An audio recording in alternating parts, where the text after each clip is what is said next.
Light is a cheerful teenager who has always dreamed of becoming a successful adventurer to give his family a life of luxury. To achieve this, he leaves his village and goes to the city to register as an adventurer. But things aren't easy for him. In this world, the goddess created 9 races, and humans are seen as the most inferior. Because of this, they're always suffering from racism, and Light feels this as soon as he steps into the city. A beastman adventurer rudely tells him to get off the road, and the protagonist can only apologize, even though he wasn't in the way. Anyway, upon arriving at the guild, he registers and the receptionist says that newbies like him start at rank F. She asks if he has any gift that could help with the evaluation, and Light affirms enthusiastically. He says his gift is called Unlimited Gacha, and that he can basically pull things from it, but since explaining isn't enough, Light decides to demonstrate and summons his gacha device, activating it right away. The gacha draws a fork card, and when the protagonist releases it, a fork materializes on the table. However, the fork is all bent and Light panics. He tells the receptionist that things usually come out better and uses the ability a few times, but the result is similar. He pulls out a rotten apple and moldy bread, which convinces the receptionist that this loser doesn't deserve more than rank F. Light accepts the disappointment and asks if there's any work he can take right away. The receptionist points to the board where the easy jobs are, but Light gets nervous just looking at it. The receptionist realizes that besides being a loser, Light is illiterate. But this part isn't surprising,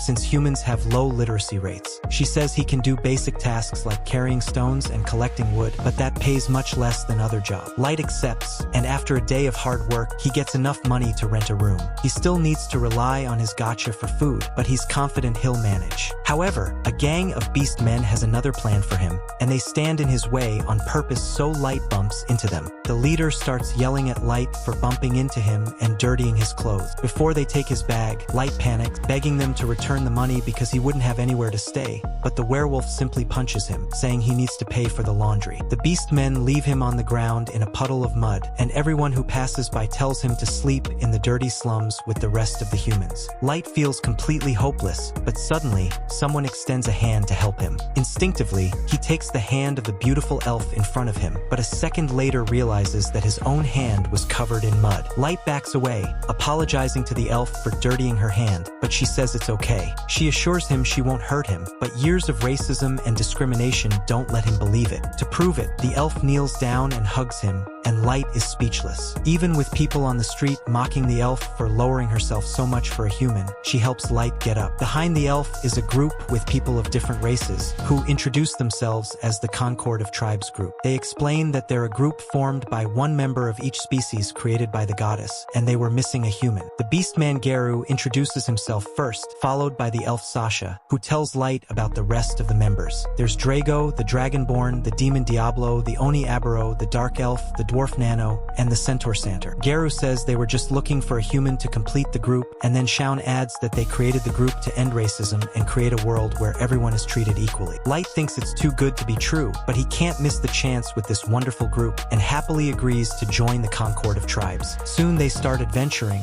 and Light is the weakest link on the team. He needs to be rescued from monsters by Drago and Sasha, who tell him to be more careful because one hit from the monsters would kill him. Light apologizes for the lack of attention, but Sasha starts examining him for injuries, telling him to always stay behind them. The rest of the group starts teasing Sasha because she's kind of obsessed with Light and cares a lot about him, and she turns red while explaining that she only sees him as a group member. Light feels useless because he can't do anything besides carrying the luggage, but Drago says he makes delicious tea, and that's good enough for him. Light is very happy to hear this and cheerfully follows the team deeper into the dungeon. Soon they reach an open space with only one entrance and exit, and the group members look at each other before deciding this is the perfect place for their plan. Not knowing what the plan is, Light starts preparing tea for everyone when Drago approaches and says he's being fired from the group. Light can't even process the statement and asks what he did to be expelled, and the beastman Garu says he's being fired because he doesn't do anything. Everyone tells Light how useless and stupid he is, and even Sasha acts disgusted by him. The rest of the group starts insulting Light, and and the human race. Light thinks it must be some kind of prank, but they say no one has free time to play with useless trash like him. He asks why they were being so nice to him until now, and they respond that it was just acting. Drago says his superiors noticed his unlimited gacha gift and thought he could be a maestro. That's why they ordered the Concord of Tribes to watch him closely. But once they determined that Light's gift was useless and he couldn't be a maestro, they gave the signal to get rid of him. Sasha is the most relieved not to have to put up with Light anymore, because if he were really the maestro, she would have to marry him, and just thinking about it gives her chills. Light can't even understand what the word maestro means, but then Drago says they've told him more than enough and need to finish him off before more adventurers arrive. Garou immediately imitates Wolverine and pulls out his metal claws, using them to cut Light's face. Only now does Light realize he's really in trouble and there's no way out of this. In his desperation, he runs as fast as he can, and the racist bastards laugh, saying they won't let him escape. Sasha shoots an arrow into his leg and Light falls to the ground and starts screaming. The racist elves say that hearing human screams is like music to their ears. Garou decides to make Light scream a little more and starts beating him, but Drago tells him to stop because they need to make it look like the human died in a monster ambush. Garou obeys the orders and prepares to finish him off, but Light crawls forward, desperately clinging to life. Suddenly, the ground beneath him starts glowing, and Light realizes he's in the middle of a teleportation circle. Drago notices too and orders Garou to finish him quickly, but before he can reach Light, the teleportation circle does its job and takes him away. However, the situation doesn't improve much for Light. Even being saved from the traitors, the teleportation trap takes him to a random location in the dungeon, and he knows that the moment a monster finds him, he'll be dead. He starts remembering his family while wondering what he did to deserve being betrayed. He thinks about how they all treated him well before deciding to stab him in the back. He now understands that their kind behavior was just an act so he would fully trust them, and they showed their true colors in the end. He becomes furious and channels his anger to have a reason to survive. He gets up, swearing that he'll get revenge on those bastards and tear them apart with his own hands. Well, before he can let out more curses, Light hears a low growl coming from behind him, and when he turns around, he finds a level 1000 monster staring at him. He's startled to see the monster because it's something out of a fairy tale. Light realizes he was teleported to the lowest floor of the dungeon, and that surviving his group would be easier than surviving this monster. While wondering how he can fight the monster, his thoughts drift to his unlimited gacha gift, and he decides to take a chance. He starts pressing the gacha button repeatedly, and then suddenly, his common gift transforms into something beyond his imagination. A giant magic circle appears above him, and the gacha device starts receiving a power-up. Light doesn't understand anything, but as soon as the monster jumps at him, the gacha draw is completed. A level 9099 maid appears and annihilates the monster in an instant. Everything ends before Light could blink, and then the maid starts walking towards him. She kneels before him and heals his wounds right away,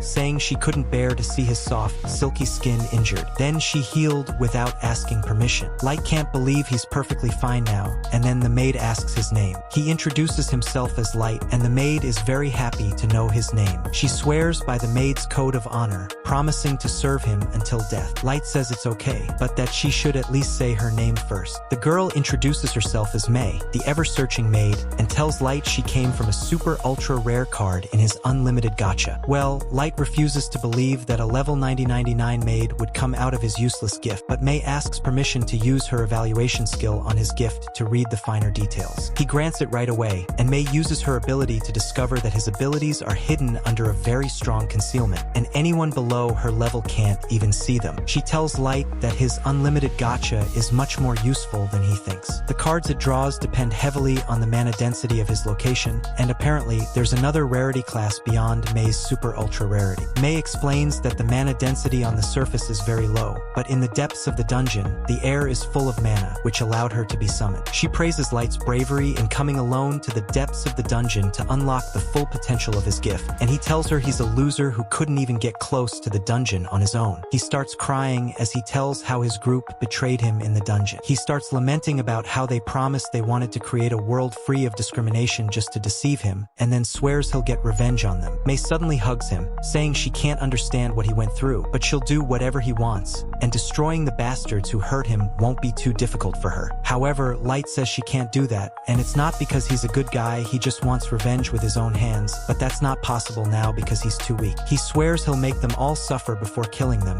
and May kneels before him again, saying that if he wants to get strong enough for revenge, she'll help him with that. She says she believes in his potential, and Light can only thank her. However, he's not satisfied with just one super powerful berry in his harem, and decides to use even more of the dungeon's mana-rich environment. He uses his unlimited gacha again, summoning more high-class maids so he can create a kingdom that will serve as a base for his great revenge.